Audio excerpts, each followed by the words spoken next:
अस्सलाम वालेकुम दोस्तों। अॼु के वीडियो में मां तव्हांखे हिकु अहिड़ी एप्लीकेशन ॿुधाईंदुसि जंहिंजी मदद सां तव्हां सरकारी कम रेवेन्यू डिपार्टमेंट में घर वेठे कराए सघो था।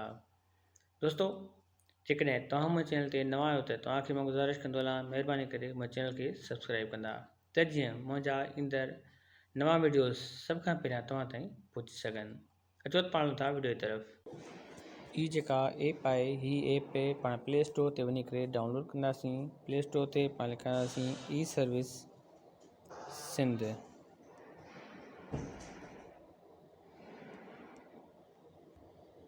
ई सर्विस सिंध जेका पंजाब IT बोर्ड जे तरफ़ां तैयार कई वई आहे। तव्हां हिनखे प्ले स्टोर ते वञी करे इंस्टॉल कंदा। इंस्टॉल करण खां पोइ ओपन कंदासीं।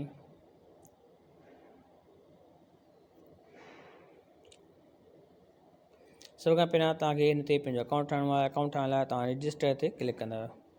रजिस्टर ते क्लिक करण खां पोइ सभ खां पहिरियां तव्हांखे पंहिंजो CNIC नंबर ॾींदव। CNIC नंबर खां पोइ तव्हांखे पंहिंजो मोबाइल नंबर ॾींदव।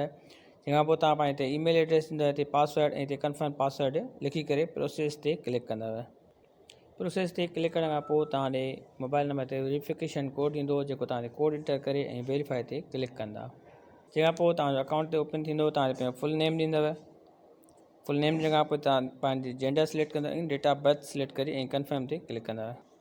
कंफर्म ते क्लिक करण खां पोइ तव्हांजो अकाउंट जेको आहे ठही चुको आहे। हाणे तव्हां लॉगिन कंदव। लॉगिन करण लाइ तव्हां पंहिंजो CNIC नंबर ॾेई प्रोसेस ते क्लिक कंदव। प्रोसीड ते क्लिक करण खां पोइ तव्हांखे पंहिंजो पासवर्ड ॾेई करे प्रोसीड ते वरी ॿीहर क्लिक कंदव। दोस्तों, हाणे तव्हांजो अकाउंट जेको आहे सो मुकमल तौर ते तयारु थी चुको आहे।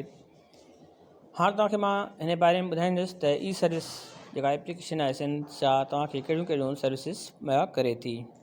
पहिरियां आहे application for demarcation, correction in record of rights, domicile and PRC ऐं मुख़्तलिफ़ ॿियूं सहूलियतूं जेके आहिनि तव्हां हिते ऑनलाइन हासिलु करे सघो था। मिसाल तौर ते तव्हां डोमिसाइल या PRC ठहाराइणी आहे त तव्हां डोमिसाइल एंड PRC ते क्लिक कंदा।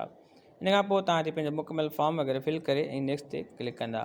पोइ जेका तव्हां खां डेटा ते घुरी वञे उहा डेटा तव्हां हिते मुहैया कंदा। इन खां सवाइ डिपार्टमेंट्स आहिनि। ही तव्हां हितां डिपार्टमेंट जेके आहिनि सिलेक्ट करे सघो।